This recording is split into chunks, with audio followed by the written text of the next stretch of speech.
The price for gold has absolutely soared right across the world, and this led me to ask the question, could you make a living off the gold you find with nothing more than a pan, shovel and snuffer bottle? In the first episode I found over $600 of gold in 8 hours of prospecting with a gold pan. In the second episode I figured out how to sell gold without going through any commercial processes that anyone could do at home as long as you have an internet connection.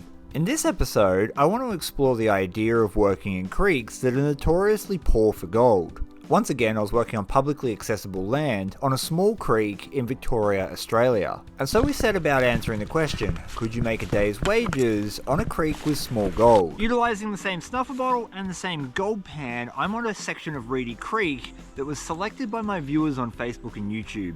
You guys voted for me to go to a spot that I had never been before. Now I've done almost all of Reedy Creek. This section behind me here I've only been to once and I don't know where the gold is. And to handicap myself as much as possible, I was using a small pan without a classifier and I was only allowed to use a shovel with no hand dredge or pump. Let's find out how deep this is.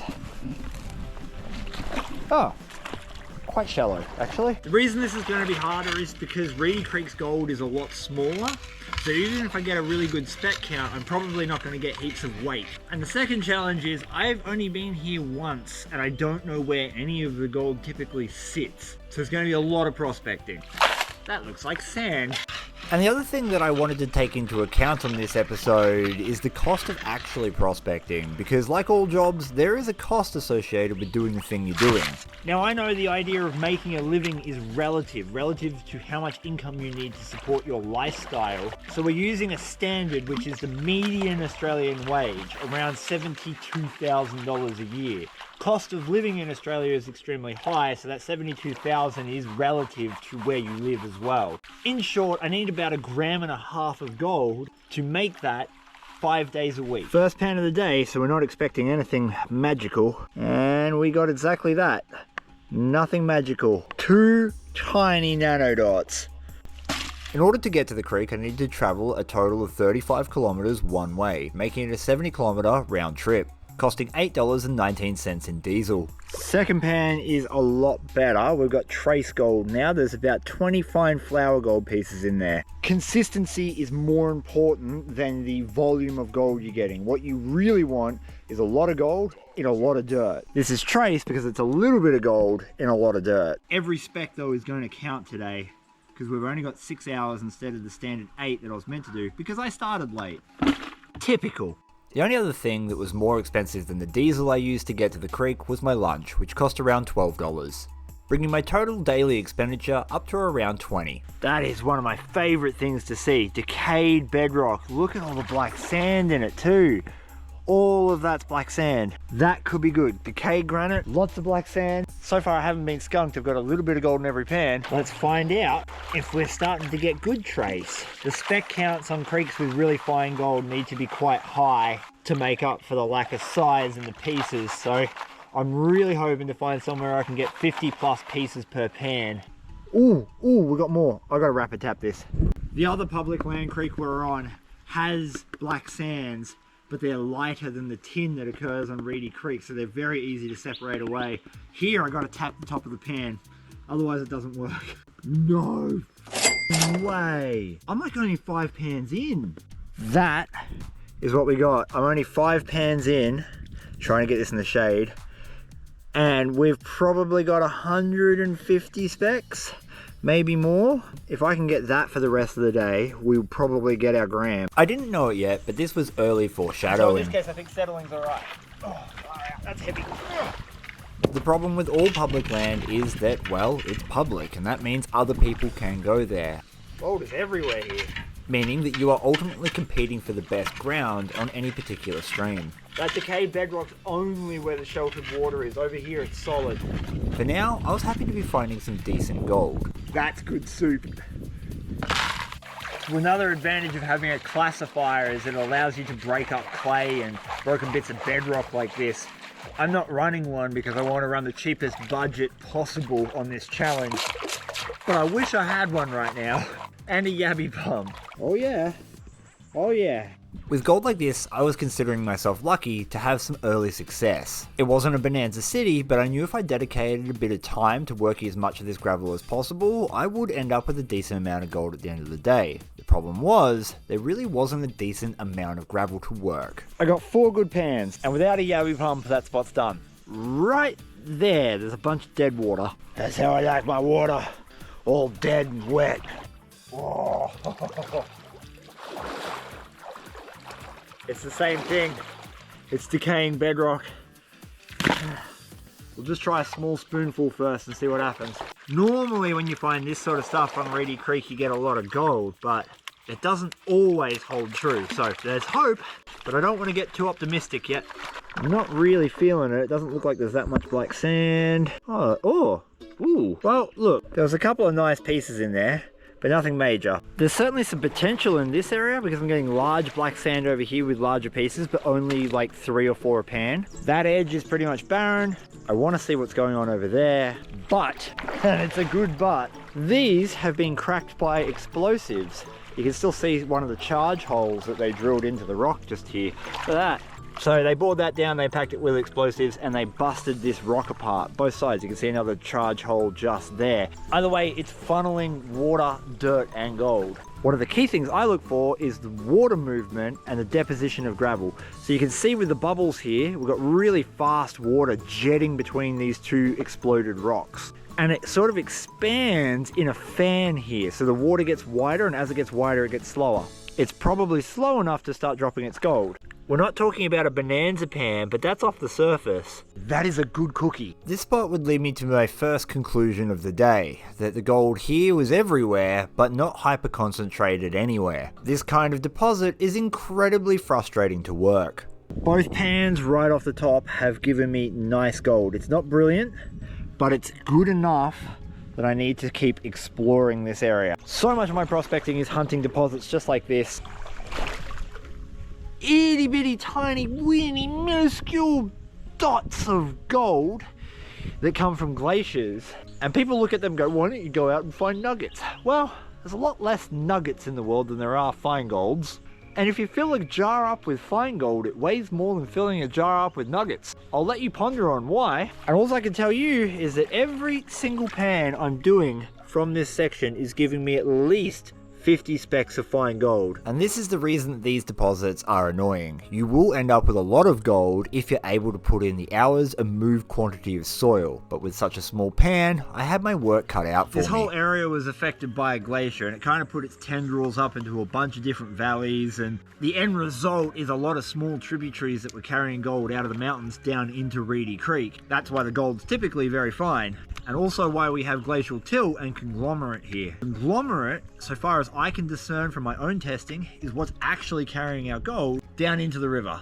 And before we look at that, this is what that conglomerate looks like. That just came up on my shovel. And what's interesting is you can actually see some of that in situ in the river right there. Whoa, that's some chunky black sand, man. Look at the gemstones in that. They're not bonanza pans, well, at least not yet, but they're consistent, and consistency's everything. For those of you who don't know, I actually have a full-blown retail bricks and mortar shop in Beechworth called The Old Mouldy, where we sell gold nuggets, crystals, gemstones, and a bunch of other prospecting equipment. One of my subscribers came in there last weekend and gave me this, a snuffer bottle holder that clips onto my waders. Thank you so much for that. This thing is so freaking handy. I've got a wee bit of a problem. This pan is small. I've intentionally done a small pan to handicap myself because I am a fast panner. I want this to be a more realistic test for the average panner who only goes out on the weekend. So how do we get around a small pan and make it more efficient if we can't speed ourselves up? We're going to take our spoon and get some dirt. This will hold about 2 spoons worth. Fastest part of panning in any pan is the initial stratification, where you put it in and you shake the crap out of it. All the big rocks and all the light material come to the surface, and we can literally get rid of that with our fingers. There's no gold in that anymore. If we keep the pan level and we scrape away all the big rocks and then we just scrape the top off, I've now got room for more dirt. I'm going to do 10 shovels worth of dirt. This is my 3rd shovel worth. That'd be the equivalency to 5 pans. And ultimately, that'll speed this up and get me more gold. The slowest part of panning is actually the dipping and lifting and toing and froing to wash the dirt out of the pan. So if you don't have to do that, don't do it.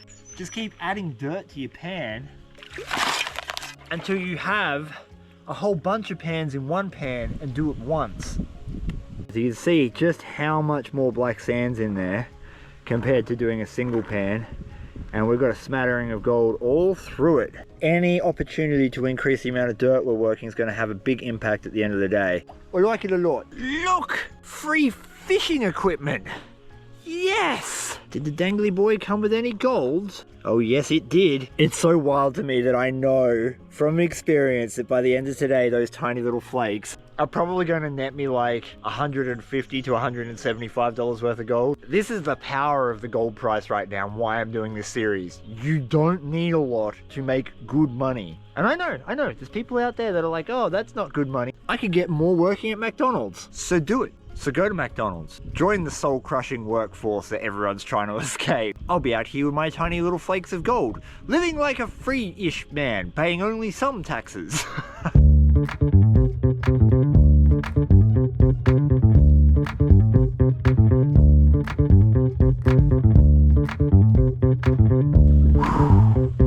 This is brutal panning.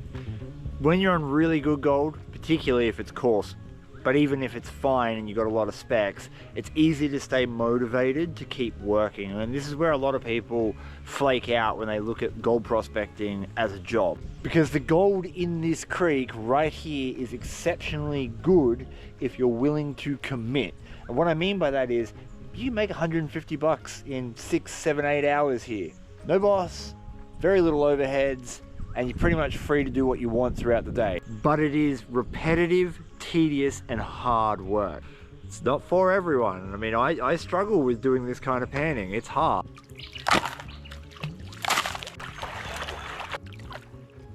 And, oh yeah, about the same amount of gold. Means that we're not getting skunked, but I do want to try and find more.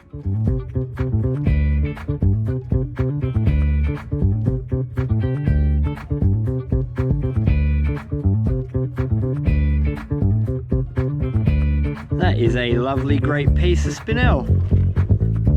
And this is just it. This is the reality that I wanted to show in this series. Yes, it is possible to change creeks and find better gold than what I've got here.